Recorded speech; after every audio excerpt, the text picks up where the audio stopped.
David Litchfield is a multi-award-winning illustrator and author of picture books, including The Bear and the Piano, Grandad's Secret Giant, and The Bear, the Piano, the Dog and the Fiddle. David first started to draw when he was very young, creating comics for his older brother and sister. But since then his work has appeared in magazines, newspapers, books and even on t-shirts.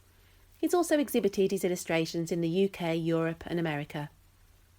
David has illustrated a number of picture books and book covers for other authors, such as Ross Montgomery, Andy Stanton and David Ullman, to name a few.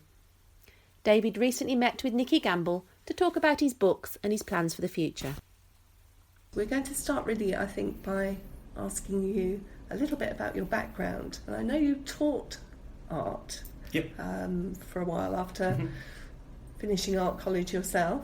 So tell us a little bit about your trajectory. So, I did. I went to Camberwell College of Art in South London, and I actually studied graphic design. And this was like early noughties, so quite a while ago now. And I enjoyed graphic design, but I always loved drawing more. And at that time, it was like digital technology was really sort of taking over in design, and drawing for a lot of my tutors, not all of them, but a lot of them was sort of very much put on the back burner, but I still really wanted to do it. So I always kept drawing all the way through that, even though I was kind of in many ways advised not to. And anyway, so then I graduated, but really didn't want to become a graphic designer by the end of the course, as much as I love design and love what graphic designers do. But I just drawing has always been, my main thing. But I needed a job, so I did all kinds of jobs for the first year after graduating. The list was endless in that first year, not necessarily related to anything in the art world either, because I just needed to, pay off debts and so forth. So, oh my goodness, I worked in factories. I was like a dinner lady's assistant for a while, with like a hairnet and a tabard. I was also working in, I got a job in a photography studio, which was fantastic and opened my eyes to all these other kind of possibilities within the art world. But again, it was still something that I didn't want to focus on. I always wanted to focus on drawing. I'd moved back to my hometown of Bedford by then, and an opportunity came up to do some teaching at Bedford College. It was like, it started off just like 2 days a week with the HNC and level 3 art and design students. And I thought this would be good to do for maybe 6 months or a year, again, to pay off some student debts. So I thought I'm going to do it for, at most a year, but I ended up doing it for like 8 years or so, because the money was good, but also I unexpectedly, I really enjoyed teaching. I really loved sort of being part of that environment and being sort of surrounded by young, vibrant, creative people. I found it really inspiring. But even when I was teaching, I knew it wasn't 100% my calling. I always wanted to draw, always wanted to, do something within illustration. So I kind of made the big decision to quit teaching around about 4 years ago. And, I said to my wife that I was going to do this. And we'd just had our first son at this point, and we were saving for our first house. So she wasn't best pleased, but she said, "I'm going to give you a year." She is now. Yeah. She is now, thankfully. But it was kind of a leap of faith, really. I had to sort of. I knew that if I didn't do it, it was kind of more risky to not do it in a way, because I could feel myself getting a little bit bitter and twisted that I wasn't kind of, finding enough time to kind of pursue this. Yeah. So it's interesting that it was this urge to draw, and I assume you must have been drawing for yourself all the way through that. Anybody who's got that urge to draw must be doing it all the time. Yeah. So a sketchbook's a thing for you? Oh, absolutely. I mean, I've for as long as I can remember, I've had a sketchbook with me, and any moment that I find that I can, just doodle or, just draw something. And what attracts you? Is it people? Is it places? It depends, really. I do try as much as I can to sort of, draw what I see. So if I'm sort of, on a train in London, I'll maybe draw inspiration for some of the people that are sitting near me. If I'm just sitting and there's, beautiful architecture, which there is around here, I'll try and capture that. But most of the time it is just sort of drawing from my imagination, and just letting my mind wander, really. And I've sort of found that's a really helpful thing to do in this profession, in kind of, trying to generate ideas, I find the simple act of doodling really helps with that. So what would a doodling page look like? I don't know if you've got one that you can share with us. Let's have a quick look. I've only got my sketchbook, which I've literally just started like yesterday, so you can see yesterday's doodles. A nice if you want. pristine. Yeah, look. So she's actually a character from one of my books that I'm sort of developing. Okay, so just so that people who are listening can see, we have a large, like a full page of a head, female head here. Yeah. And then as you go over the page, a double page spread of a rather bizarre lady here with a huge eagle nose. It's actually a man. It's a beard. Oh, right. Oh, he's got a moustache. He is a man. Well, it could be a lady, I suppose, but he's a bearded lady. I kind of was thinking of like a bald eagle when I started it, but then it kind of morphed into almost like a kind of traditional Santa Claus kind of man. But I guess there is a feminine quality to him as well. I didn't see the bottom bit, that's why. But no, that was just drawn like when I just had like, I don't know, 20 minutes to sort of just let my mind wander. And I find that lines are very confident and definite lines. They're not as though you're sort of tentatively trying they're quite... Yeah, I mean, it takes a good few kind of going over those lines for it to be confident. So, I mean, you can kind of see on some of it, you know, there's some softer lines to begin with, and then, once I'm sort of feeling that the image is taking form, I'll go over it in a thicker line, just to kind of give it that more permanent kind of look, I guess. Because it is interesting looking at people's sketchbooks. Sometimes they stay very faint, don't they? And there are lots of little... And then this seems to be much more... it can be, When I'm like, sketching for a book, so if like I'm having a problem kind of with a layout for a page, I'll go to my sketchbook and just sort of really quickly and really scruffily, in fact there's a few examples here, just kind of, that's for a potential cover. So these are almost like you've designed the page or the cover here, you put them in their rectangular shapes. They're kind of, I guess they're called thumbnail sketches, where it's like a super quick, very kind of scruffy sketch, just so there's a kind of a visual reference to it before I can then sort of work it up into the final artwork. Is this a book that's forthcoming then? Yes, I finished the spreads actually for a book called The Remarkables, which is written by Lisa Manchev, and it's a fantastic book. It's about kind of a kind of almost Victoriana circus, and a boy from the circus finds a mermaid, and it's lovely. It's a beautiful book, and like I'm really proud of the artwork. Actually, it's like I'm just really proud of how it's come out. So this was just the final act on this one. Usually, I kind of I always have an idea of what the cover's going to be, but I don't work on the cover until the last thing because I find that the act of actually making the book helps you form the characters and form the kind of environment, and I think that's quite an important thing for a cover. So I usually leave the cover till the last, and these were the sketches for that particular cover. So moving on, David, I want to have a look now at your wonderful picture books. The Bear and the Piano is well known. It became an instant hit. You must have been very gratified by the reception for that book. Yeah. And I'm not surprised that you've gone back to visit that world again. Perhaps to lead us in, tell us a bit about the new book. Okay, so it's called The Bear, the Piano, the Dog and the Fiddle, and it's technically not technically, but it is a sequel to The Bear and the Piano. But I tried not to do too much of a straight sequel. So this story focuses on a sort of an older fiddle player or violin player called Hector and his dog Hugo, who live in the world where the bear and the piano the bear is like the biggest star in the world. So Hector's really disheartened by this and thinks, I'm never going to be able to succeed in a world where, there's a piano-playing bear and that's what everyone wants to see. So he retires and puts his fiddle away, but his little dog Hugo is kind of inspired by the bear and, what they're doing, but also, has always been following this fiddle player around and picked up a lot of things. So he starts to secretly learn how to play the violin, and then he becomes kind of a bit of a local hero, local star, but also gets spotted by the bear, who asks him to go to join his band that he's starting and go on a world tour and so forth, which he does, and it causes a great deal of jealousy between him and his really good friend Hector, who that's all he's dreamed about, was going on tour, and now his little friend's kind of gone and done it.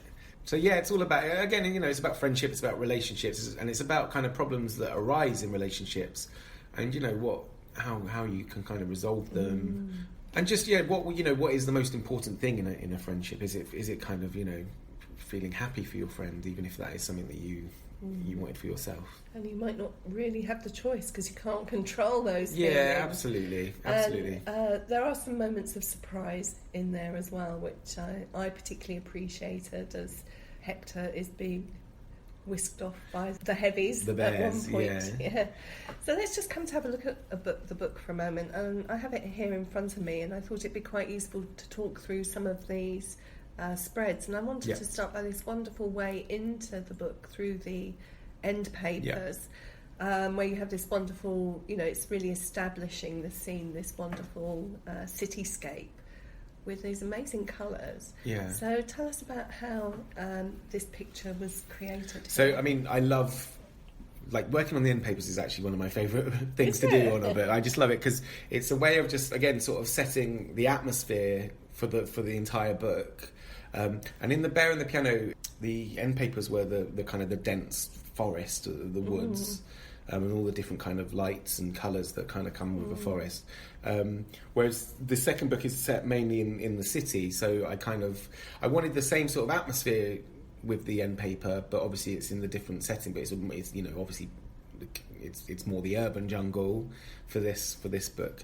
And I just wanted to kind of get across the kind of vibrancy of the city, how the city is almost like its own character in this book, and I think that was definitely intentional. You want it to really set the stage for what these characters, where these characters are dwelling and so forth. So.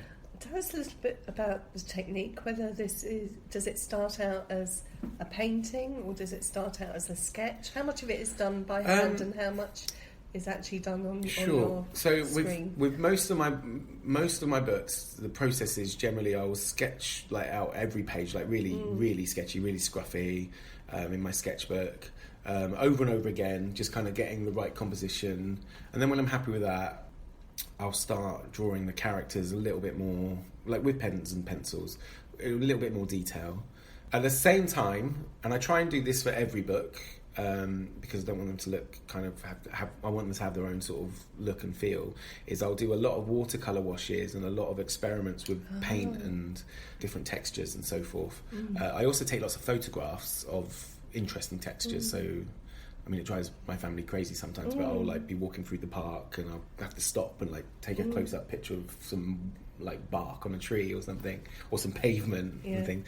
And I just kind of collect them. I collect textures, I guess. So I have lots of photographs on my hard drive, but also I have lots of boxes of paper covered in all kinds of stuff. And then I'll scan them all in. And each time I start a new page, a big chunk of time is spent sort of experimenting with overlaying these textures. So I'll look at, some of the different colours I've got and overlay them and just kind of experimenting. So I scan them in and put them all into Photoshop. And then, just start adding, just kind of almost I don't know, sculpting this page, I guess. So I'm adding the textures, but I'm also adding some of the drawing layers, using a little bit of kind of Photoshop magic to kind of blend them all together and so forth. So I guess it's kind of 50-50. It's kind of 50% of it is I don't know, real world kind of art and design, traditional kind of mark making. And then the other 50% is the wonders of digital technology, kind of bringing it all together. It's fascinating because I can see the influence of watercolour wash on this page very much. They're not realistic colour as such, but they're there to create a mood and a feeling. Yeah. And the way that one colour works against another, that kind of uplifting. And it's great. I mean, for a long time, I was almost anti kind of using Photoshop and digital technology. But then once I started getting my head around it and using it a lot more, which, I have a lot to thank my graphic design course that I did at Camberwell, because, that was very kind of drilled into me about how to use Photoshop and so forth. But once I realised how I can kind of combine my love of kind of, drawing on paper and drawing, painting and so forth, how I can combine that with the digital stuff, I was flying. I was like, this is amazing. It's opened up this whole new realm for my work to go into. I just want to move on as we pass through the pages, the title page. We've got a clue here to what's going on with the dog looking inside the fiddle case, and we're being invited to consider what he's thinking about there. And then on to this first kind of page of the story, which is a a wet day in the city. Hector and Hugo are playing, or Hector's playing and Hugo's watching.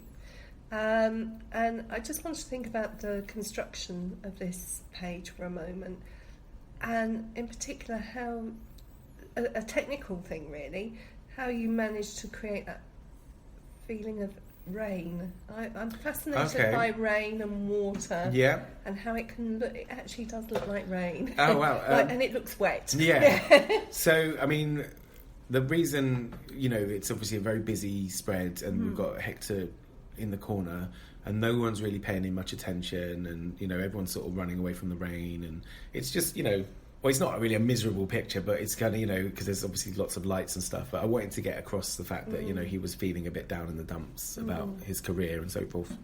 But there's still like a vibrancy to it, and a vibrancy to the city. The rain, so again, that's kind of using lots and lots of different, mainly sort of watercolours to kind of get that kind of texture. But also the actual spots of rain, and you see these kind of ripples that are in the... that is actually kind of a digital thing. So I'm drawing, I've got a very posh whack-on tablet thing at home where I can kind of draw straight onto the screen, which again has kind of revolutionised my life in many ways. And I just kind of draw those individual lines on and they're just dots, basically white ink or digital ink dots over the top of these watercolour backgrounds. And I don't know, I guess it kind of stands out more because the digital line is obviously quite crisp and clear, kind of contrasting that against the more scruffy and kind of messy kind of background. I think it kind of stands out quite nicely. But yeah, again, a lot of experimenting went into that. I would say when I'm working on the artwork, huge chunk of the time is spent experimenting. Probably a bit too long, to be honest. But what's going to work. And I kind of approach it page by page as well. I kind of look at the page, think about what am I trying to achieve with this page, and then just kind of experiment by. I think it's really interesting. I mean, obviously, first and foremost, we would want children to read this for the story. Yeah, that's what it's about. Yeah. But I actually think learning to look and to see how something is being made is really... and things that we take for granted. Quite a lot has gone into creating that effect. I mean, kids do respond to images first, I think, and... But I also one of the greatest things I've learned sort of since doing this is that kind of unity between the word and the pictures. Like with all my books, I try and I write them all out. And then I think, how many words can I get rid of here? Just because for me as well, I'm not actually the strongest reader, and it does take me a long time to read. But I'm always thinking, what can the images do to kind of move the story on? And in fact, the words always do kind of generally get finished absolutely last. I'll think about the visual storytelling side of it much more than the words. So that kind of begs another question. And that is, why do you feel you need the words? Why not a wordless book? I have two answers to that, I think. One is, I think there is a power between the words and the image sort of working together. And I think if you can kind of find that, that's kind of the best thing ever, when the words and the image kind of work in unity, which doesn't always happen. I've sometimes, and some of my books are probably guilty of this, is like where, you're reading something and what's going on the page is not necessarily exactly what's happening. Sometimes that can be a bit jarring for me, but I try my hardest to kind of get it so that they're working in unison. But also, from more of a practical point of view, is that I love wordless pictures, but obviously the Snowman and so forth, just absolute classics. But from a practical point of view, when you're kind of reading at night time to your kids, which 95% of the time this is when these books are read, that make a wordless picture book can be quite tricky. They're not easy reading necessarily. And exactly. They are more for, I think, contemplative on your own sort of reading. Some people feel you need to write the words to go with it, but I think if they were meant to have words, they would have been put in there the first time. Absolutely. So the book I've just finished, the Remarkables for Lisa Manchester, that's kind of almost like a half and half. It's like we really, really stripped back like 90% of the words that could have gone into it, and it's pretty much a wordless book now, but there's kind of just enough to just kind of, like I say, work in unison with the imagery. And I do sort of think, like, when the image is telling you enough about what's going on in the story, especially in a picture book, you know, maybe you don't need the words to also describe the story, if you see what I mean. If the image is describing the story, I mean, that's just the way I sort of look at it, really. So perhaps we can have a look at a particular page in here. Maybe you could choose one where you feel that there's this great balance of text and image and what each of them is doing. Oh, okay, yeah. Let's have a look and see what you... Let's try and... I'm trying to think of one now. Oh, yeah, so here we go. So the page where Hector's really down in the dumps and given up on his career, and he sort of just spends his time watching TV and sleeping and listening to music and doing his, you know, watering his plants and stuff. In the background, we got Hugo, his little dog, and in each sort of frame, just in the background, the first one he's sort of pulling the violin out of its hiding place, and then he's like tentatively learning to play it, and then he's out on the windowsill of their apartment, and in one of the frames you can see that his neighbours are really not liking the noise that he's making, which Hector's kind of oblivious to because he's asleep and behind the closed window. And then in the next frame we got a change of season, so there's more snow, and the neighbours are becoming a bit more agreeable to the noise. And then by the last frame it's like Hector's like this Hugo the dog is like this amazing violin player, so he's learned to play them. And you know, in that page we could have been talking about, you know, secretly Hugo was learning to play the violin, and you know, he was doing it behind, but we're showing it, so I didn't, you know, there was no need to do that.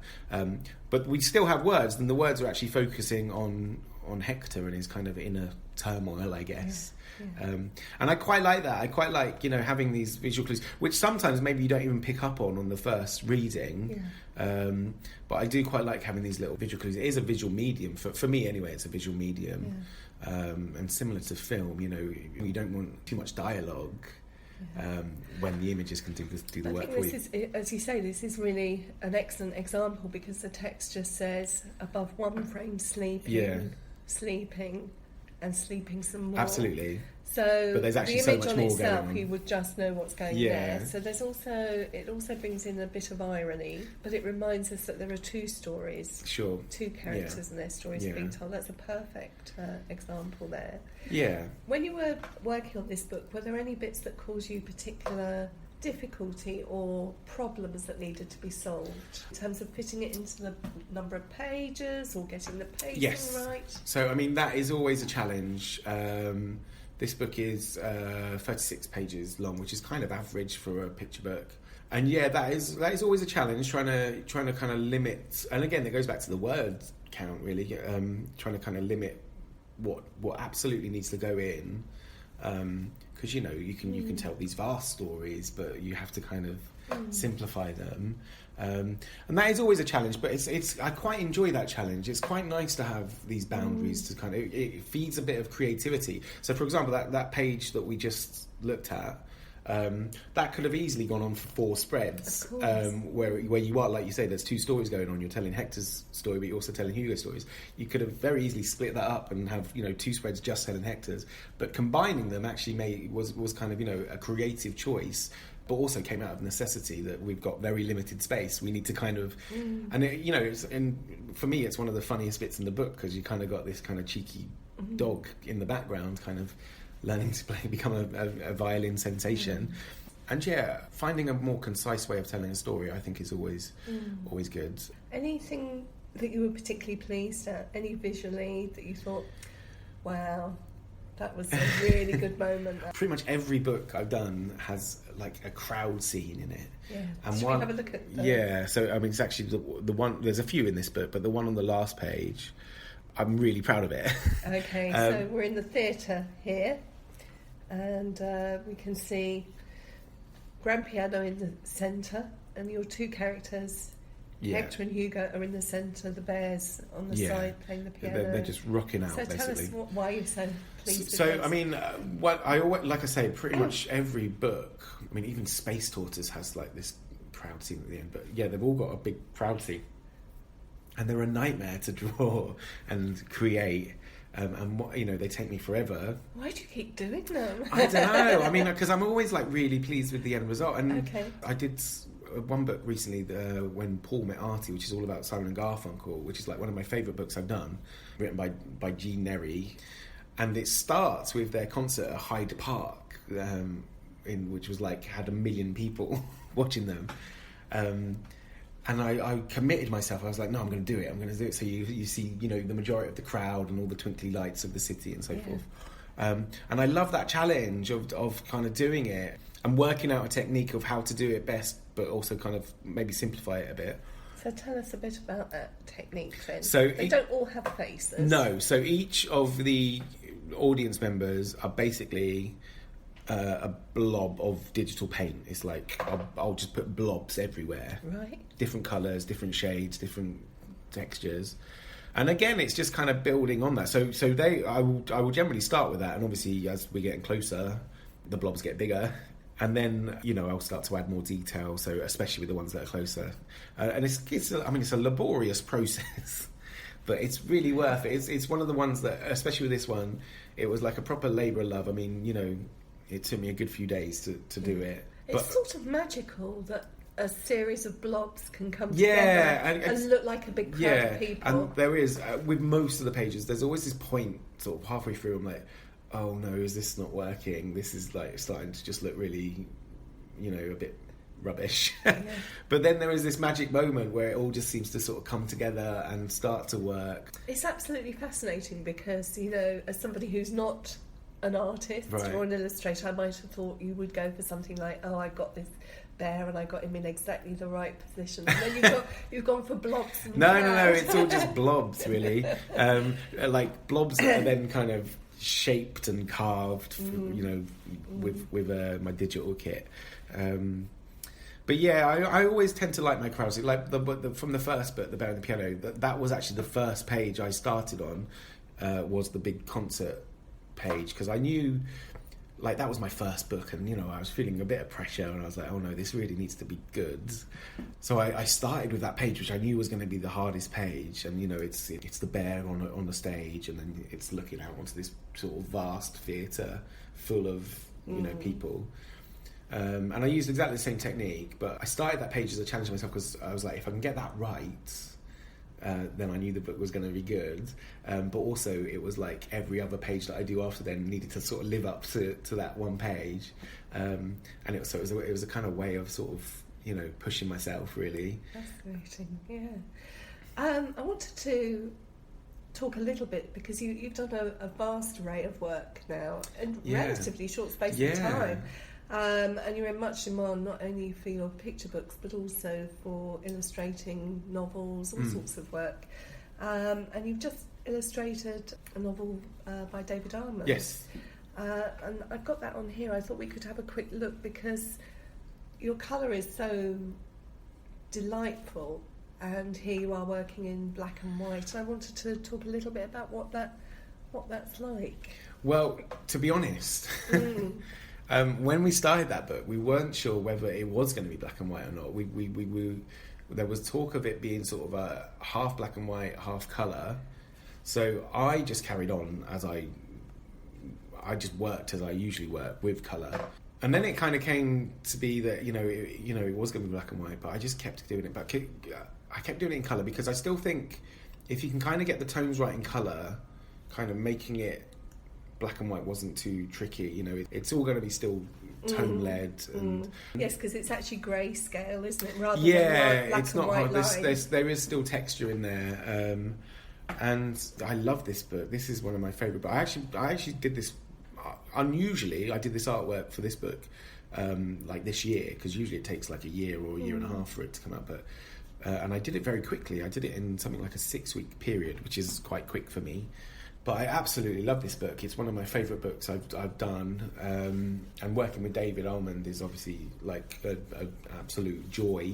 It's somebody else's words, and yet there is a huge amount of your illustration here. Sometimes it's illustrative, sometimes it's more creating a like decor for the page. Decoration for the page, yeah. I've worked with a few authors now.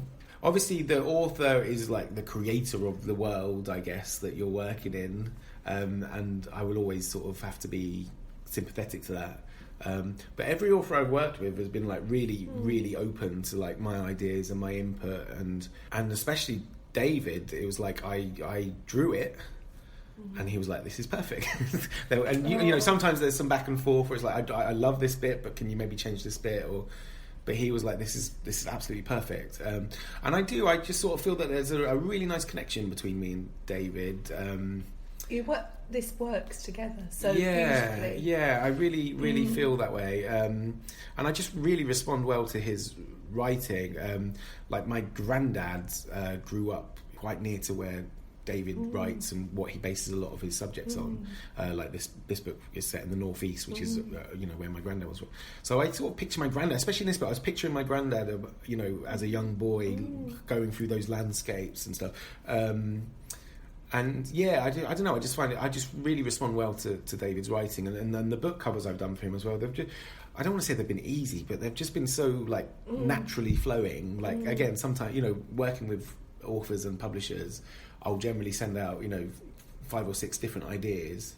But for The Colour of the Sun, which is the cover I did recently, I was literally like, I'm so sure this is the idea that is right. And I just did a quick sketch, just one sketch, sent it, and they were like, "Yes, do it. That's ideal." And it's a very memorable cover. I mean, you only had to say the title, and the cover comes quickly to mind. Yeah, absolutely. It's beautiful. And obviously, you must have worked with a designer to think about these pages as well. But the kind of black page that you have here with the white text on it, yes, and the way that the text is set out on the page, all of it works together to construct the image, doesn't it? Yeah, absolutely. So the designer's called Alison Padley, and she basically sent me a very rough kind of layout of what the book would like, with spaces where the drawings would be, which was very handy. And did you decide black page, or was that? I think I think the black page was already in there. But again, they were very open to me kind of offering input and ideas. But for me, what maybe it was because of the time restraints as well, but it was kind of the layout and the design was already there. It was just me sort of fitting in the images around that, I guess. The text layout was sort of in place and so forth. Right, okay. Which is unusual. Usually it is kind of not done like that, but yeah. I mean, that's just such an arresting image here. We're looking at, it's a crowd scene. It's another crowd scene, but it's bombs, basically. They're a little bit easier to draw than humans bombs. Is there anything in this book that created a particular... Well, it's obviously very different from my other books, different subject matter, different tone, but I loved it. I was trying to think, like, when was the last time I drew like soldiers and war, and it was like when I was like 11. Wow. So this was an opportunity to kind of go back into that whole world and so forth. I mean, the challenge was the time restraint on this one. It was kind of it was an intense 6-week period. I can't believe you did this in 6 weeks. Yeah. I mean, look at this wonderful page here, these beautiful feathers on the black page, the white feathers. Yeah, it was a great book to work on. But I think having the sort of the stricter deadline on this one sort of really actually helped in a way, because it was like, there was no faffing, there was no kind of, it was like really focused. And I was just like, right, what's going to be the best for each image and what's page, and how can I really, and I just kind of did it. And as I say, when I sent it off, I was expecting there to be some notes coming back, and I think there was a couple, but nothing like crazy, and it was just kind of done. And it's weird to think that at the start of when did I start? I think I started it in start of the summer. By the end of the summer, there was a book that existed that didn't... Well, there was a bit of a time imperative. Yeah. I can see you've got a folder over here. Is this a project that you're working on at the moment? Yes, this is my fourth author-illustrated book for Lincoln Books, and this is the follow-up, I guess, to The Bear, the Piano, the Dog and Fiddle. Obviously, nothing to do with The Bear, the Piano, the Dog and Fiddle. It's called Lights on Cotton Rock, and it's actually about aliens. So yeah, I've done the rough. It's very early stage, so we're in the rough stage. So these are my initial sketches. Oh gosh. So yeah, this one's a bit more, maybe tiny bit more for an older audience, or not too old. Well, the story's about a girl who wants to be abducted by aliens, which I guess is quite a dark way to start a picture book. Through curiosity. Well, yeah, but she's also very upset with her family, so she runs away, and she's like, it starts off set in like the 50s and 60s. Yeah, when these colours look very 50s and 60s. Yeah, they remind me of all those Formica tables and things that were these pinks and blues. Right. So yeah, she wants to. Her dream is to be abducted by aliens, and yeah, there is part of curiosity as well. It's like, you know, she wants to experience the magic and the wonder of space, is what she keeps talking about. And yeah, she meets an alien UFO comes down and shows her a spaceship, and it then kind of follows the rest of this girl's and woman's life as she grows up, sort of always longing for the UFO to return, and kind of in moments of sort of despair throughout her life, she's always got this idea of being taken away from it. And I feel a Doctor Who moment. It's kind of Doctor Who, but it's also very... I mean, I love Steven Spielberg. Spielberg is like one of my favourite filmmakers stroke artists. Yeah. And this is almost like a homage to Spielberg, because there's a lot of Close Encounters and a lot of E.T. in there. This absolutely. shape and coming down. So that's going. I'm working on that up until, well, hopefully I should get the artwork for that done by Christmas. And then that will be out in next year, 2019. Not sure when, probably towards the end of 2019. Excellent. And anything else for us to look forward to? Yes, so it's been a bonkers year, and so all the books I've been working on this year, apart from War is Over, which is already out, will be coming out next year. So in January we've got Hats Off to Mr. Pockles, which is about a little dog who collects hats. What else is coming out next year? There's been so many going on recently, but I had a meeting yesterday, and hopefully there'll be some more David Ullman collaborations in the future. And I'm very excited about the Bear and the Piano theatre show, which Scamp Theatre are developing now, which may be out next year or possibly the year after.